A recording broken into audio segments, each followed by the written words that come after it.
nimanka filla Soomaaliya jooga iyo nimanka u cararay in filla Soomaaliya tagaan iyo maamul goboleedyada madaxdooda intuba nin kasta wuxuu meeshan u joogaa tantiisa kaarka waxa maanta lagu ballansanaa in magaalada Muqdisho caasimadda Soomaaliya ay ku kulmaan madaxda dawlad goboleedyada dalka iyo sidoo kale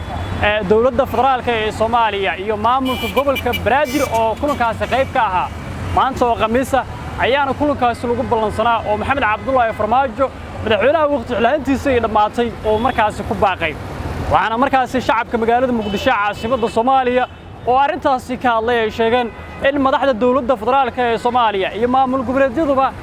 loo baahan yahay in meel siman ay isku yimaadaan si markaas shacabka Soomaaliyeed ay wax wanaagsan ay ugu dhaxlaan kulamada ay galayaan ama ay qaadanayaan madaxda dawladda federaalka ee Soomaaliya iyo maamul goboleedyada iyo maamulka gobolka Banaadir oo kulankaasi qayb ka arinta ugu muhiimsan ee keentay in shirka markii afraad u baaqdo aniga aragti ahaan horta waa in laga hormarshay dantii shakhsiga ahayd in laga hormarshay dantii guud in siyaasi kasta oo asagu hadduu ka dhex arko shirkan dhicitaankiisa in arintiisa ay u badanayso in uu shirkaas imaanayo hadduu ka dhex arko in arintiisa uu ka waayay ama uu dantiisa gaarka ka waayayna inuu shirka uga baaqanayo yani in siyaasi kasta uu san ku xisaabtamayn dalkan see meeshu jooga aan uga saarnaa oo aan meel kale u geynaa oo aan horumar u gaarnaa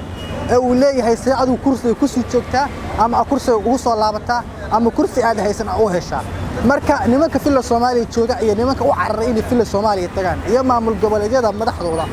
intuba nin kasta wuxuu meeshan u joogaa tantiisa kaarka in u jooga danta ummadda inuu ka shaqeeyo anigu ma arko marka waxaan leeyahay waxa diga waxa weeye dantii kaarka ahayd baa laga hormarshay dantii guud maxay 4 Maarso waa maalintii dabcan madaxweynaha qaranka uu ku baaqay madaxweynaha xilkiisa u dhamaaday oo yiri macnaha wala isku imaana maamul goboleedyada dabcan ee shir macnaha aad u muhiimsan in la qabanayo marka dabcan waxa waay shacabka Soomaaliyeed danahanay والله anaga boqolkiiba boqol waxaan rajaynaynaa in macnaha Soomaaliya ay hor u socoto dabcan waxa waay shirka u dhaco maxay ku ma loo ma saddex ma marka saddexda maanta u baaqana marka anaga niyadjooga mar walba nagu tahay dib u dhac nagu tahay mana ku faraxsan boqolkiiba boqol maxay dad shacabka Soomaaliyeed waxaan in doorashada ogol lagu wada qanacsan yahay in gudaha jooga kan dibadda jooga ku qanacsan yihiin professorka injineerka ku qanacsan yahay muwaadinka shaqaysanaya ku qanacsan yahay ardayga ku qanacsan yahay aqoonyahanka ku qanacsan yahay Soomaaliyeed shanta Soomaaliyeed ku qanacsan dal raba ma ahani wax walba baaqasho iska socotee waxaan dhiilaa madaxda dabcan dan uma aha wala mucaarad wala madaxda qaranka wala dabcan shacabka waxaan dhiilaa horaha loo socdo aniga dareenkayga anoo cabiraaya ka shacab ahaan annagu waxaan jecelnahay nabadana waa door muhiim ah annagu waxaan nahay dad shaqaala oo xoogooda ku shaqaysta run ahaantii shirkan baaqanayo waxaan jecelnahay in macnaha horumar laga gaaro oo isfaham madaxda dalka kuwii hore soo maray macnaha waa dad annaga naxkumay oo madaxda annaga matala kuwa hadda joogna annaga matalaan muhiimadda macnaha markaan u soo noqdo danta shacabka iyo dadka macnaha oo masaakiinta oo ku nool gobolka Banaadir waxay jecelihiin nabadda because macnaha haddii la isku qabsado oo la isku tanaasuli waayo waa la barakacayaa dhibaato iyo qaxwa imaanaysa marka ra'yi ahaanteed waxaan jecelahay in madaxdii hore madaxda joogto isaf gartaan hal waaro oo macquul oo shacabka iyo dadka inta wadan u ahna ay soo bandhigaan doorashada Soomaaliya waxa indhaha ku haya dhammaan shacabka Soomaaliyeed waxaana markaasi walwalbaan ay ka qabaan in ay khalaaso kale uu ka abuurmo doorashada Soomaaliya oo ilaahay haatan aan la ogeyn goorta ay dhacayso madaxweynaha Soomaaliya waxay ku eedeynayaan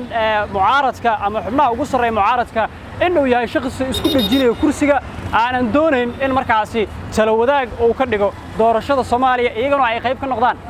Isxaaq Rashiid Maxamuud 5TV Muqdisho Premier Wallet waa application cusub oo uu ku keenay Premier Bank faa'iidooyinka Premier Wallet waxaa kamid ah waad iska diiwaangelin kartaa adigoo jooga goobtaada dadkaan account-ka ku lahayn bangiga Premier waa ay iska diiwaangelin karaan Premier Wallet dukaamada iyo ganacsiyada kala duwan ayaad wax uga iibsan kartaa lacagaha waxbarashada caafimaadka korontada ayaad ku bixin kartaa lacag ayaad u diri kartaa qof kale laguguna soo diri karaa si fudud account-kaaga iyo Mastercard-kaaga Premier Bank ayaad ku xiran kartaa kana maamulan kartaa lacag ayaad ka dalban kartaa asxaabtaada ama waad ogolaan kartaa lacag laga soo dalbaday dhaqdhaqaaqa lacagahaagana waad kala socon kartaa ganacsiyadu waxa ay leeyihiin ab u gaar ah oo ay kala socon karaan xogta lacag bixinta macaamiishooda inta ay in ka badanba ka hel abka Premier Wallet oo kala soo deg hadda Play Store-ka ama App Store-ka Premier